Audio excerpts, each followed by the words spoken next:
ईशा देओल को इस वक्त अपने सौतेले भाई सनी बॉबी पर खूब प्यार आ रहा है और अब उनसे राखी का इंतजार नहीं किया जा रहा है। वो राखी के लिए एक एक दिन को बेसब्री से गिन रही है क्योंकि सालों बाद ईशा आना अपने पिता के पुराने घर में जाएंगी। ईशा ने एक इंटरव्यू में बताया था कि उनकी दादी उन्हें बहुत पसंद करती थी। दादी बहुत स्ट्रॉन्ग थी और दादी के संग रहकर ईशा ने भी खुद को स्ट्रॉन्ग बनाने का फैसला किया था। ईशा का कहना है कि एकता में ही ताकत होती है। ईशा अपने परिवार को एक करने में पूरी लगन में लगी हुई है। ईशा देओल को जब से पता चला है कि वो अपने सौतेले भाइयों को राखी बांधेंगी तब से वो बहुत ही ज्यादा एक्साइटेड है और अब उन्होंने राखियां खरीद ली और सारी तैयारियां कर ली हैं। बस 30 अगस्त का इंतजार किया जा रहा है जब अपने सौतेले भाइयों के घर ईशा राखी और मिठाई और घर वालों के लिए गिफ्ट लेकर पहुंचेंगी। इस मौके पर ईशा की मुलाकात नई बहू दिशा आचार्य से भी होगी। इस दिन को देखने के लिए धर्मेंद्र बहुत ही ज्यादा एक्साइटेड है क्योंकि गदर 2 में अपने बच्चों को एक साथ देखकर जितनी खुशी धर्मेंद्र को हुई थी उतनी शायद ही किसी को हुई हो। फिलहाल आप इस बारे में क्या कहेंगे कमेंट बॉक्स में जरूर बताएं।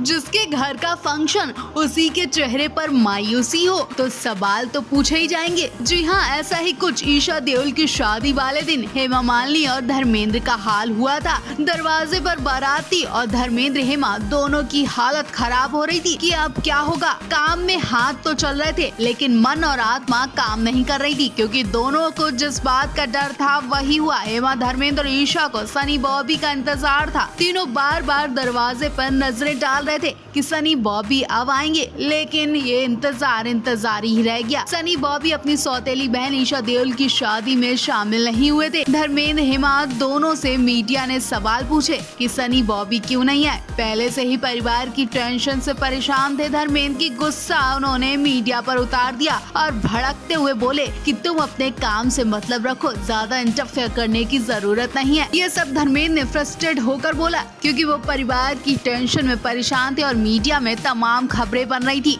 ईशा भी अपनी विदाई के दिन अपने सौतेले भाइयों की याद कर फूट फूट कर रोई थी। ईशा सौतेले भाइयों से दूर रहती हैं, लेकिन वो अपने परिवार को बहुत प्यार करती हैं।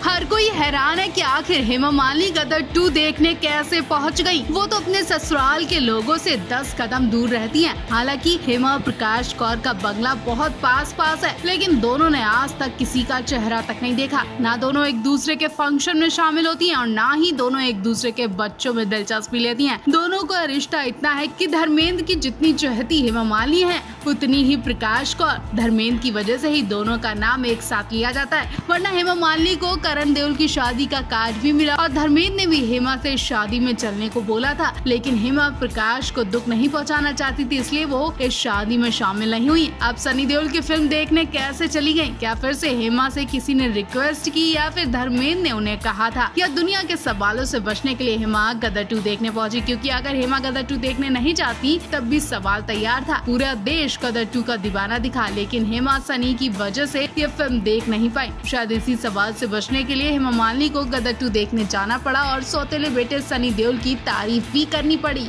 इधर गदर 2 की खुशी में देओल परिवार मगन था, उधर सनी देओल के बंगले की नीलामी का नोटिस आ गया। अगले ही महीने सनी के बंगले की नीलामी होने वाली थी, लेकिन अब नीलामी रुक गई है। किसी वजह से बैंक को ये नोटिस वापस लेना पड़ा। कहा जा रहा है कि सनी देओल की मदद करने अक्षय कुमार आए, उन्हें कुछ पैसे दिए। हेमा मालिनी ने भी मदद की है, वरना सनी का बंगला किसके पास जाता, कौन खरीदता, इस पर भी सवाल हो रहा है। हेमा मालिनी का नाम लिस्ट में शामिल है। बताया जा रहा है कि सनी ने 56 करोड़ का लोन लिया था जिसे वो चुका नहीं पाए। बैंक ने सनी से लोन रिकवरी के नोटिस का विज्ञापन भी छपवाया था, जिसमें सनी के ग्रांटर के तौर पर पिता धर्मेंद्र का नाम लिखा है। बैंक ने जिस प्रॉपर्टी को अटैच किया वो मुंबई के टोनी जू इलाके में गांधी ग्राम रोड पर है। नीलामी के लिए मिनिमम अमाउंट 51.43 करोड़ रुपए और एडवांस 5.14 करोड़ रुपए तय किया गया। सनी बिला के अलावा 600 वर्ग मीटर की संपत्ति में सनी साउंड भी है, जिसके मालिक देओल है। सनी साउंड लोन का कॉर्पोरेटर ग्रांटर है, जबकि सनी के पिता एक्टर धर्मेंद्र पर्सनल ग्रांटर हैं। सनी देओल के बंगले की नीलामी की खबर जैसे ही धर्मेंद्र को पता चली, उनके पसीने छूटने लगे। जिन धर्मेंद्र ने पूरी जिंदगी इंडस्ट्री में अपनी मेहनत से जलवा दिखाया, आज उन्हीं धर्मेंद्र को अचानक से ऐसा लगा कि उनके हाथों से सब कुछ जा रहा है। उनकी करोड़ों अरबों की प्रॉपर्टी खत्म हो रही है, क्योंकि किसी भी स्टार्स के बंगले की नीलामी होना कोई इज्जत वाली बात नहीं होती है। जबकि देओल परिवार और धर्मेंद्र आज भी इंडस्ट्री में संस्कार और इज्जत वाला अंदाज दिखाते हैं, तो ऐसे में बंगले की नीलामी होना उनकी इज्जत पर कीचड़ फेंकने जैसा है।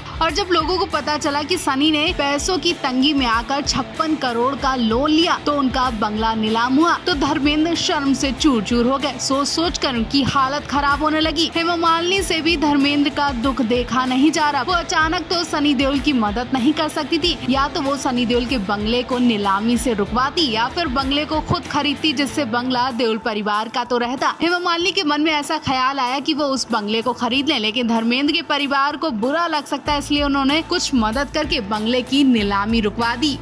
बॉक्स ऑफिस पर सनी देओल की फिल्म गदर 2 धमाल मचा रही है, जिससे पूरा देश परिवार बेहद खुश है। प्रकाश और हेमा मालिनी के बच्चे साथ में नजर आए और ये वाकई बहुत ही बड़ी शॉकिंग खबर रही है, क्योंकि अक्सर लोग ये जानने की कोशिश करते थे कि आखिर धर्मेंद्र की दोनों पत्नियों के बच्चों का रिश्ता आपस में कैसा है। तो आखिरकार देखने को मिल ही गया कि हेमा प्रकाश के बच्चे आपस में कैसा तालमेल रखते हैं। हेमा मालिनी और धर्मेंद्र के बीच मुलाकात, प्यार और शादी की कहानी दुनिया जानती है। यही वजह है कि आज भी दोनों के मोहब्बत के मशहूर किस्से सुनाए जाते हैं। दोनों ने अपनी अपरंपरागत शादी को सफल बनाकर दुनिया के सामने प्यार की मिसाल पेश की। हेमा ने अक्सर इस बात को खुलकर कहा कि अगर उनका रिश्ता पारंपरिक होता तो अपने जीवन में इतना कुछ हासिल नहीं कर पाती। हेमा धर्मेंद्र की दूसरी पत्नी बनी और दोनों बेटियों की मां बनी। धर्मेंद्र की पहली शादी प्रकाश कौर से हुई, जिससे उनके 4 बच्चे। कहा जाता है प्रकाश कौर के बच्चे पापा की दूसरी शादी से खुश नहीं थे और लंबे समय तक उन्होंने सौतेली माँ से बात तक नहीं की। यहाँ तक कि आज भी दोनों अलग अलग घरों में रहते हैं। हेमा भी ना तो अपनी सौतन से बात करती है और ना ही उनके बच्चों से, लेकिन पिछले कुछ सालों से उनके रिश्ते में बहुत कुछ बदलाव देखा जा रहा है। ना सिर्फ हेमा ने बल्कि ईशा ने अपने सौतेले भाइयों के लिए मीठे बोल तक बोल दिए और हेमा ने उस पर एक शब्द भी नहीं कहा। बॉक्स ऑफिस पर बनी सनी देओल की फिल्म गदर 2 धमाल मचा रही है, इससे पूरा देश और परिवार खुश है। प्रकाश कौर और हेमा मालिनी दोनों के बच्चे साथ में नजर आए और इस पर ईशा ने उनकी खूब तारीफ की। साल 2017 में हेमा मालिनी से उनकी बायोग्राफी के लॉन्चिंग के अवसर पर उनसे कई सवाल पूछे गए। उन्होंने सनी के साथ अपने रिश्ते को सुंदर और सौंदर्यपूर्ण बताया था। उन्होंने कहा था कि हर कोई ये जानने की इच्छा रखता है कि मैं और सनी आखिर किस तरह का रिश्ता शेयर करते हैं। उन्होंने कहा कि मेरा और सनी का रिश्ता बहुत ही सुंदर और सौंदर्यपूर्ण है। उन्होंने कहा कि जब भी जरूरत हुई है तो सनी धर्मजीत के साथ हमेशा मौजूद रहे।